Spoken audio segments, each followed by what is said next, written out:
అందరికీ నమస్కారం. కాన్పూర్ నగరం ప్రతిరోజులాగే ఆ రోజు కూడా చాలా ఆహ్లాదకరంగా ఉంది. సాయంత్రం వేళ ఇంకా ఆహ్లాదకరంగా ఉంది. అక్కడ మొత్తం జన సందోహంతో నిండిపోయి ఉంది.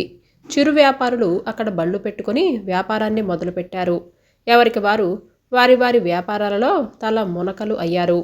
అక్కడొక పానీపూరి బండి ఉంది. అయితే ప్రతిరోజులాగే అక్కడ జనాలు పానీపూరి కోసం నిలబడి ఉన్నారు. ఇంతలో అక్కడికి ఒక మహిళ వచ్చింది.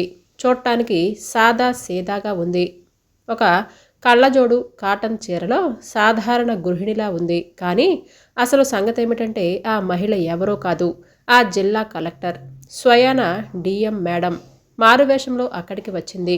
ఆవిడ ఆ పానీపూరి బండి దగ్గరికి వెళ్ళి, భయ్యా ఒక ప్లేట్ పానీపూరి ఇవ్వండి అని అడిగింది. అప్పుడు అతను సరే అమ్మా అని ప్లేటు పానీపూరి ఇచ్చాడు. నిజానికి ఆ పానీపూరి బండి దగ్గర చాలామంది రోజు తింటూ ఉంటారు. కారణం చాలా రుచిగా ఉండటమే. అలా ఆ మేడం పానీపూరి తీసుకుంటూ ఉండగా ఒకసారి వాతావరణం మారిపోయింది. ఏంటా అని చూస్తే నలుగురు పోలీసులు బైక్ల మీద అక్కడికి వచ్చారు. వచ్చి రాగానే ఆ పానీపూరి బండతనితో, మీ బండి ఇక్కడికి ఎలా వచ్చింది? రోడ్లు ఆక్రమించవద్దని మీకు ఎన్నిసార్లు చెప్పినా మాట వినరా అని అరిచారు. ఇంతలో ఆ పానీపూరి బండతను, సార్ మేము చాలా పెద్దవాళ్ళము, నా కుటుంబాన్ని పోషించుకోవటానికి ఇక్కడ బండి పెట్టాము అని చెప్పాడు. కానీ పోలీసులు అతని మాట వినలేదు. వెంటనే ఆ బండిని గట్టిగా తన్నటంతో బండి మీద ఉన్న మొత్తం సరుకు కింద పడిపోయింది. అక్కడున్న జనమందరూ ఆశ్చర్యంగా చూడటం మొదలుపెట్టారు. కానీ ఎవరు ఎదురు మాట్లాడటానికి సాహసించలేదు. అక్కడే ఉన్న డిఎం మేడం ఆ పోలీసులతో, మీరీ విధంగా ఈ పేదవాడి సామాన్లను విసిరి కొట్టడం సరైన పని కాదు, మీరతని జీవనోపాధిని నాశనం చేశారు అని అంది. వెంటనే ఆ పోలీసులో ఒకతను ఆవిడ వైపు తిరిగి ఒకసారి పైకి కిందకి చూసి, ఓ మేడం, నీతులు చెప్పింది చాలు, మీ పని మీరు చూసుకుని ఇంటికి వెళ్ళండి అని అరిచాడు. మేడం వెంటనే పేదలను కొట్టడం, హింసించటం ఏ చట్టం కిందకి వస్తుంది అని గట్టిగా అడిగింది. వెంటనే ఒక పోలీస్ కోపంగా అక్కడికి వచ్చి డిఎం మేడం చెంప మీద దెబ్బ కొట్టాడు. అంతే, ఒక్కసారిగా పూర్తిగా నిశ్శబ్దం అలుముకుంది. అక్కడున్న వాళ్ళందరూ ఆశ్చర్యంగా చూస్తూ ఉండిపోయారు. ఒక మహిళ అని కూడా చూడకుండా పోలీస్ చెంప మీద కొట్టాడని అందరూ ఆశ్చర్యపోయారు. వెంటనే తానెవరో వాళ్ళకి చెప్పాలి అని అనుకుంది. కానీ చుట్టూ ఉన్న సామాన్య ప్రజలు ఏమనుకుంటారు, ఒకవేళ పరిస్థితి చేయి దాటిపోతే ఎలా అని బాగా ఆలోచించి అలాగే మౌనంగా ఉండిపోయింది. ఇంతలా ఒక పోలీస్ జీపు వచ్చి వెంటనే పోలీసులు ఆ పానీపూరి అతనితో పాటు మేడంని కూడా పోలీస్ జీప్లో ఎక్కించుకొని ఆ ఇద్దరిని పోలీస్ లాకప్లో పెడితే బుద్ధి వస్తుంది అని అనుకుంటారు. అలా కొంతసేపటికి పోలీస్ స్టేషన్ వచ్చింది. స్టేషన్లో చాలామంది ఖైదీలు ఉన్నారు. ఇంతలో ఒక ఆవిడ డిఎం మేడం దగ్గరికి వచ్చి, మిమ్మల్ని ఎందుకు అరెస్ట్ చేశారు అని అడిగింది. అప్పుడు డిఎం మేడం, నేను పేదల వైపు మాట్లాడాను, అందుకే నన్ను అరెస్టు చేశారు అని చెప్పింది. ఇక ఆలస్యం చేయకుండా డిఎం మేడం తన నిజ స్వరూపాన్ని బయట పెడదాం అని అనుకుంది. తానెవరో చెప్తే అక్కడ సమస్య వెంటనే పరిష్కారం అవుతుంది అని తెలుసు. కానీ అసలు ఆ పోలీస్ స్టేషన్లో పోలీసులు సామాన్య ప్రజలతో ఎలా ప్రవర్తిస్తున్నారు, కేసులు ఎలా తీసుకుంటున్నారు, పూర్తి విషయాలను కనిపెడదాం అని అనుకుంది. ఇంతలో స్టేషన్ ఇన్స్పెక్టర్ అక్కడికి వచ్చారు. వచ్చి రాగానే డిఎం మేడం వైపు చూసి చిరునవ్వు నవ్వి, పెద్ద సంఘ సంస్కర్తను అనుకుంటున్నావా? నువ్వు ప్రభుత్వ పనులకు ఆటంకం కలిగించావని ఒప్పుకొని సంతకం పెట్టు, లేదంటే రాత్రిక్కడే లాకప్లో ఉంటావు అని బెదిరించాడు. అప్పుడు డిఎం మేడం, నేనే తప్పు చేయలేదు, నేను సంతకం ఎందుకు చేయాలి అని అంది. ఇక ఇన్స్పెక్టర్ టేబుల్ మీద చెయ్యి వేసి మరొక కానిస్టేబుల్తో ఇలా అన్నాడు, మేడం చాలా ధైర్యవంతురాలుగా కనిపిస్తుందే, ఏదైనా చేసి ఆవిడతో సంతకం తీసుకోవాలి అని చెప్పాడు. అయితే మేడం ఇప్పుడు తన నిజస్వరూపాన్ని బయట పెడుతుందా లేక హింసను భరిస్తుందా అనేది చూడాలి. అయితే పోలీసులు మేడంని తీసుకుని వెళ్ళి మురికి దుర్వాసనతో కూడిన లాకప్లో పెట్టారు. అక్కడ పరిస్థితి మరీ దారుణంగా ఉంది. మురికి వాసన మాత్రం దుర్వాసన, మూలల్లో వ్యాపించిన మురికి అక్కడ వాతావరణాన్ని భరించలేనిదిగా చేశాయి. అయితే ఆమె పక్కనే కూర్చొని మరో ఇద్దరు మహిళలు ఉన్నారు. వారి కళ్ళల్లో భయం, నిస్సహాయత స్పష్టంగా కనిపిస్తున్నాయి. వారిలో ఒక ఆవిడ, అక్క మీరెవరు? పోలీసులు మిమ్మల్ని ఎందుకు అరెస్టు చేశారు అని అడిగింది. మేడం చిన్నగా నవ్వి, నేను ఒక పేదతనికి సపోర్టు చేశాను, అంతే తప్ప ఎలాంటి తప్పు చేయలేదు అని అంది. ఇంతలో పక్కనే ఉన్న మరో మహిళ నిట్టూరుస్తూ, పేదలైన మాకు ఈ దేశంలో అసలు స్థానమే లేదు. పోలీసులు మమ్మల్ని మనుషులుగా కూడా భావించటం లేదు. చూడండి, మీ వద్ద డబ్బు లేదా, పలుకుబడి లేకపోతే వారు మిమ్మల్ని చాలా వేధిస్తారు అని సమాధానం చెప్పింది. పోలీసులు నిరంకుశత్వం ఎంత ప్రమాదకరమో ఇప్పుడు మేడంకి అర్థమైంది. ఇప్పటికీ తన ఐడెంటిటీని దాచిపెట్టాలి అని నిర్ణయించుకుంది డిఎం మేడం. ఎందుకంటే పోలీసుల దౌర్జన్యానికి సామాన్య ప్రజలు ఎంతగా బాధపడుతున్నారో చూడాలి అని అనుకుంది. కాసేపటి తర్వాత వారిని ఈడ్చుకొని వెళ్ళారు.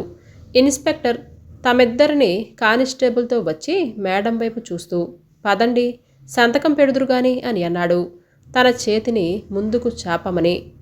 నేనే తప్పు చేయలేదు, నేను సంతకం చెయ్యను అని ప్రశాంతమైన స్వరంలో చెప్పింది. ఇన్స్పెక్టర్ ముఖం కోపంతో ఎర్రబడింది. అక్కడి నుంచి కానిస్టేబుల్కి సైగ చేశాడు.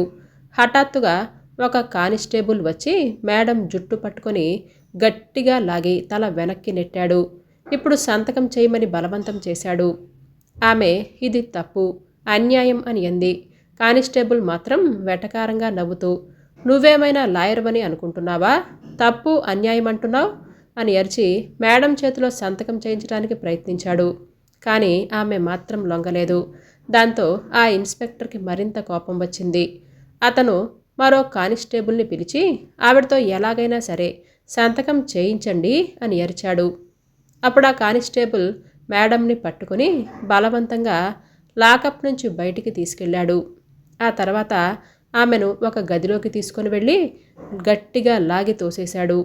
అప్పుడు ఓ కానిస్టేబుల్ మేడంతో ఇప్పటికైనా సంతకం చేస్తారా లేక వేరే పద్ధతిలో అడగమంటారా అని అరిచాడు. మేడం తల పైకెత్తి అతని కళ్ళల్లోకి చూసింది. వారికి కోపం వచ్చింది. అయినా ఆమె సంయమనం పాటించాలి అని అనుకుంది. ఇంతలో ఒక కానిస్టేబుల్ మేడం ముందుకు వచ్చి ఆమెను బలవంతంగా ఎత్తుకొని గట్టిగా తోయటంతో ఆమె మళ్ళీ కింద పడిపోయింది. వెంటనే ఒక చెక్క కర్రను తీసుకొని, ఇప్పుడు చూడండి ఏం చేస్తానో అని కొట్టబోయాడు. ఇంతలో బయట నుండి ఎవరో వేగంగా అటువైపుగా వస్తున్నట్లుగా అడుగుల చప్పుడు వినిపించింది. మరో పోలీస్ అధికారి వచ్చి కోపంగా ఇక్కడేం జరుగుతుంది అని అన్నాడు. ఇన్స్పెక్టర్ హడావుడిగా, సార్, ఈ మహిళ చాలా మొరటుగా ఉంది, ఈమె చట్టాన్ని ఉల్లంఘిస్తుంది, ఈమె ప్రభుత్వ విధులకు ఆటంకం కలిగిస్తుంది అని చెప్పాడు. అయితే మాత్రం మీరు ఈ విధంగా మహిళల మీద బలప్రయోగం చేస్తారా అని అరిచాడు. ఇంతలో మేడం ఆ అధికారి కళ్ళల్లోకి సూటిగా చూసి, మీకు చట్టం మీద అవగాహన ఉంటే అసలు ఏ నేరం చేయని మహిళను ఇలా హింసించటం చట్ట విరుద్ధం అని తెలుసుకోవాలి కదా అని చెప్పింది. కొన్ని క్షణాల మౌనం తర్వాత అధికారి ఆ మహిళ మీద ఏ నేరాలు ఉన్నాయో చూపించు అని అన్నాడు. ఇన్స్పెక్టర్కి ఏం చెప్పాలో అర్థం కాలేదు. సార్, ఈమెను మేము వీధిలో పట్టుకున్నాం, ప్రజలను రెచ్చగొట్టే విధంగా ప్రవర్తిస్తుంది అని చెప్పాడు. అధికారి దీర్ఘంగా ఊపిరి పీల్చుకొని మేడం వైపు చూశాడు. వెంటనే ఇన్స్పెక్టర్తో, సరే అలా అయితే కొద్దిసేపు తర్వాత ఈమెను వదిలేయండి అని చెప్పాడు. ఇన్స్పెక్టర్ ఈగో చల్లారలేదు. కానీ పై అధికారి చెప్పిన పని చేయటం తప్ప మరో మార్గం లేదు కదా. డిఎం మేడంని మళ్ళీ లాకప్లో పెట్టారు. ఇప్పటికే మేడం తనెవరో అనేది చెప్పాలనే అనుకోలేదు. ఇంతదాకా వచ్చిన తర్వాత వీళ్ళ సంగతేంటో చూద్దాం అని అనుకుంటుంది. ఇక ఇప్పుడు పోలీసులు తమ తదుపరి ఆటలు ప్రారంభించారు. కావాలనే ఆమెను వేధించటానికి దుర్వాసన వచ్చే దుప్పటినిచ్చారు. అది బహుశా నెలల తరబడి అలాగే ఉంది కాబోలు. కుక్కలు కూడా తినని ఆహారాలు ఇచ్చారు. కానీ ఆమె ముఖంలో ఎలాంటి మార్పు లేదు. సామాన్య ప్రజలు ఎలాంటి అన్యాయానికి గురవుతున్నారు తెలుసుకోవాలని ఆమె ప్రతిదీ భరించాలి అని నిశ్చయించుకుంది. మరుసటి రోజు ఉదయం మళ్ళీ ఇన్స్పెక్టర్ వచ్చాడు. ఈరోజు నీ అదృష్టం బాగుంది, నీకు బెయిల్ వచ్చింది అని చెప్పాడు. అలా వారు లేచి బయటికి వచ్చారు. అయితే బయట నిలబడిన ఒక జర్నలిస్ట్ ఆవిడ గురించి ఆవిడ కోసం నిలబడటానికి వచ్చాడు. ఆయన మేడంతో మీపై వచ్చిన అభియోగం ఏంటి మేడం అని అడిగాడు. మానవత్వం చూపినంత మాత్రాన ఎవరిని శిక్షించకూడదు కదా అని అడిగాడు. అతను వెంటనే మేడం చిరునవ్వు నవ్వి ఇప్పుడిక తన నిజస్వరూపాన్ని బయటపెట్టాల్సిన సమయం ఆసన్నమైంది అని అనుకుంది.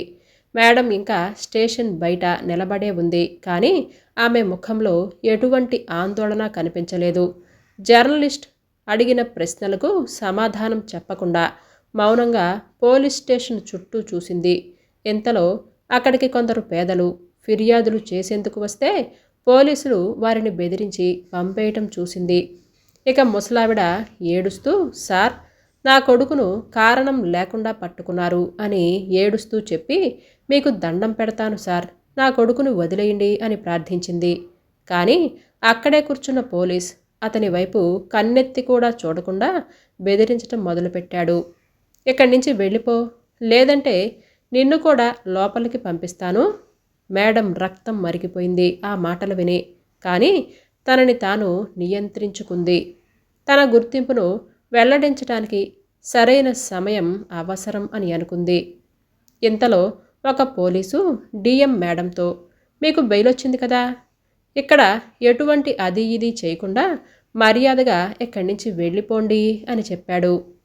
ఇక ఆలస్యం చేయకుండా మేడం ఇప్పుడు సమయం ఆసన్నమైంది అని అనుకొని జేబులో నుంచి ఫోన్ తీసి ఎవరికో ఫోన్ చేసింది. అవతలి వైపు నుంచి వాయిస్, చెప్పండి మేడం, ఆర్డర్ ఇవ్వండి. అక్కడున్న పోలీసులకు ఏమీ అర్థం కాలేదు. అప్పటి వరకు గట్టిగా నిలబడిన ఇన్స్పెక్టర్ ఒక్కసారిగా కంగారు పడ్డాడు. పక్కనే నిలుచున్న కానిస్టేబుల్ని మెల్లగా అడిగాడు, ఆ మహిళ ఎవరు? ఇంతలో ఆమె ఫోన్లో ఏదో చెప్తుంది. మీరిక్కడికి 5 నిమిషాల్లో రావాలి, పోలీస్ హైర్ ఆఫీసర్ని వెంటనే తీసుకొని రావాలి అని చెప్పింది. ఇన్స్పెక్టర్కి అక్కడ అసలు ఏం జరుగుతుందో ఏమీ అర్థం కాలేదు. ఇంతలో సైరన్ మోగుతూ చాలా కార్లొచ్చి స్టేషన్ ముందు ఆగాయి. అందులో నుంచి ముందుగా ఓ సీనియర్ అధికారి ప్రభుత్వ కార్ల నుంచి దిగారు. ఇంకో పోలీస్ అధికారి, ఏమైంది కలెక్టర్ గారు, మిమ్మల్ని ఎవరెక్కడికి తీసుకొచ్చారు అని అన్నారు. ఇది విన్న ఇన్స్పెక్టర్కి చెమటలు పట్టాయి. అతని కాళ్ళు వణకసాగాయి. కళ్ళు బైర్లు కమ్మాయి. నోటి నుంచి ఒక్క మాట కూడా రాలేదు. ఇందాక డిఎం మేడంని చెంప మీద దెబ్బ కొట్టిన దురుసుగా ప్రవర్తించిన పోలీసులు ఇప్పుడు తమ చర్యలకు పశ్చాత్తాపం వ్యక్తం చేశారు. జర్నలిస్ట్ వెంటనే కెమెరాను ఆన్ చేసి జిల్లా డిఎంఓను పోలీసులు కొట్టారని, జైల్లో పెట్టారు అనే వార్తను టీవీలో చెబుతున్నారు. అసలు జిల్లాలో పోలీసుల చట్టం మాత్రమే ఉందా? మేడం దీర్ఘంగా ఊపిరి పీల్చుకుని తన సర్వశక్తులు కూడా తీసుకుంది. పోలీస్ స్టేషన్లో సామాన్యులను ఎలా చిత్రహింసలకు గురి చేస్తున్నారో ఈరోజు కళ్ళారా చూశాను. పేదల మాటలు పోలీసులకు అస్సలు వినపడటం లేదు. మహిళలను వేధింపులకు గురి చేస్తున్నారు. పోలీసులు తమను తాము దేవుళ్ళుగా భావించటం మొదలుపెట్టారు. కానీ ఇప్పటి నుంచి ఇవన్నీ పనిచేయవు. ఇంతలో ఆ ఇన్స్పెక్టర్ మేడం కాళ్ల మీద పడ్డాడు. మేడం, మమ్మల్ని క్షమించండి అని అంటూ మేడం అతన్ని కోపంగా చూసింది. మీరు మహిళలతో ప్రవర్తించే తీరిదేనా? మహిళల మాట అసలు పట్టించుకోవటం లేదు అని అరిచింది. మేడం ఫోన్ తీసుకుని మరొకరితో ఇక్కడ తప్పు చేసిన పోలీసుల్ని అందరినీ వెంటనే సస్పెండ్ చేయాలి అని, వారిపైన కఠిన చర్యలు తీసుకోవాలి అని ఆర్డర్ ఇచ్చింది. ఈ రోజు నుంచి ఈ జిల్లాలో ఏ సామాన్య పౌరుడికి ఇలాంటి అన్యాయం జరగకూడదు అని చెప్పింది.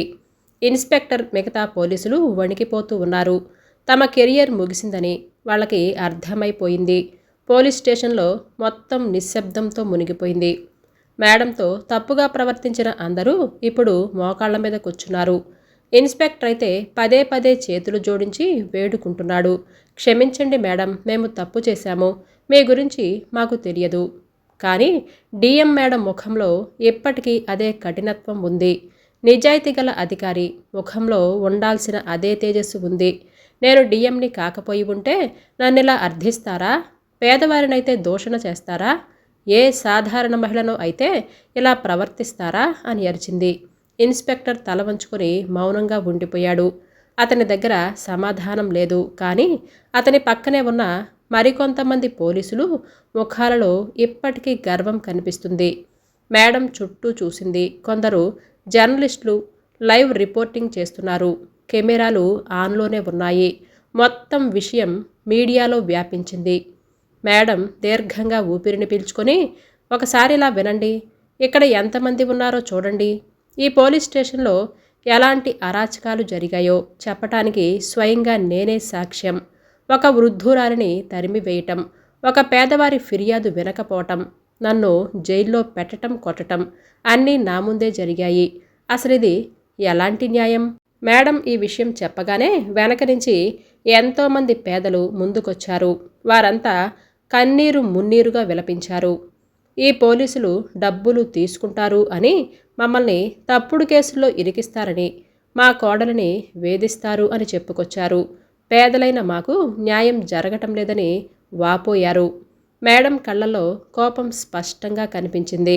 వెంటనే వీళ్ళకి సమ్మన్లు జారీ చేయాలని అధికారులకు ఆదేశాలు జారీ చేసింది. ఈ బాధితులు అందరికీ ఫిర్యాదులు నమోదు చేసి నేటి నుంచి ఈ జిల్లాలో ఎవరూ అనవసరంగా బెదిరింపులకు గురికాకుండా చూడాలి అని అన్నారు. నేటి నుండి జిల్లాలో పోలీసుల పేరుతో రౌడీయిజం ఉండకూడదు అని అన్నారు.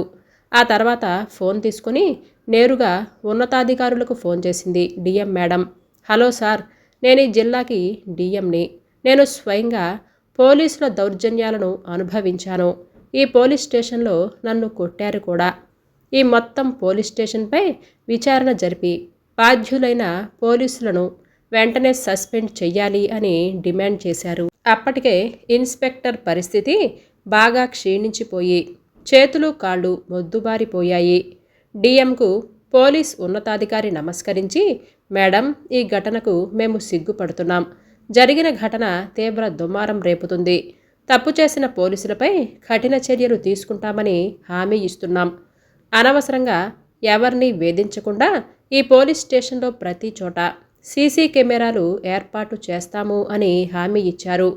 అప్పుడు డిఎం ఆయనతో నేనే స్వయంగా ఇక్కడికి వచ్చి అన్ని పనులు పరిశీలిస్తాను అని చెప్పింది. ఆ తర్వాత మేడం అక్కడున్న ఇన్స్పెక్టర్ వైపు చూసి, నువ్వు యూనిఫామ్కి భంగం కలిగించావు. ఇక నువ్వు జైలుకు వెళ్ళక తప్పదు అని చెప్పింది. ఇన్స్పెక్టర్ కళ్ళల్లో నీళ్లు తిరిగాయి. అతను మేడం కాళ్ల మీద పడ్డాడు. నన్ను క్షమించండి మేడం. నా భార్య పిల్లలు ఆకలితో అలమటిస్తారు. మా అమ్మ అనారోగ్యంతో ఉంది. నేను నాశనమైపోతాను అని అన్నాడు. కానీ డిఎం మేడంకు దయ కలగలేదు. ఒక సామాన్య మహిళను కొట్టినప్పుడు మీ భార్యా పిల్లలు గుర్తుకు రాలేదా అని ప్రశ్నించారు. పేదల నుంచి లంచాలు తీసుకున్నప్పుడు మీ అమ్మ గుర్తుకు రాలేదా? పోలీస్ స్టేషన్ మొత్తం నిశ్శబ్దం అలుముకుంది. ఇన్స్పెక్టర్ తల వంచుకొని నిలబడ్డాడు. అతని కళ్ళ నుండి కన్నీరు కారుతుంది. మేడం మీడియా వైపు చూసి, ఈరోజు చట్టానికి ఎవరు అతీతులు కాదనే సందేశాన్ని ఇవ్వాలనుకుంటున్నారు. పోలీసులు ప్రజలకు రక్షకులుగా మారితే వారికి గౌరవం లభిస్తుంది, కానీ నిరంకుశంగా మారితే వారికి స్థానం ఉండదని అన్నారు. ఇప్పుడు ఈ వార్త జిల్లా అంతటా వ్యాపించింది. ఈ వీడియో నెట్లో వైరల్గా మారింది. డిఎం మేడం నిజాయితీ ధైర్యాన్ని ప్రజలు కొనియాడుతూ ఉండగా దోషులైన పోలీసులను శిక్షించేందుకు ఏర్పాటు చేశారు. కాలం గడిచిపోయినా పోలీసుల కళ్ళలో భయం, పశ్చాత్తాపం ఇంకా ఉన్నాయి. మేడం నిర్ణయం ఇప్పుడు జిల్లా వ్యాప్తంగా చర్చనీయాంశంగా మారింది. ఇలాంటి డిఎంలు ప్రతి చోట ఉండాలని అందరూ అనుకున్నారు. హాయ్ అండి, ఈ కథ మీకు నచ్చిందండి? అయితే లైక్ చేయడం, సబ్స్క్రైబ్ చేయడం, షేర్ చేయడం మర్చిపోవద్దు. రేపు మరలా సరికొత్త వీడియోతో మీ ముందుకు వచ్చేస్తాను. అంతవరకు బాయ్.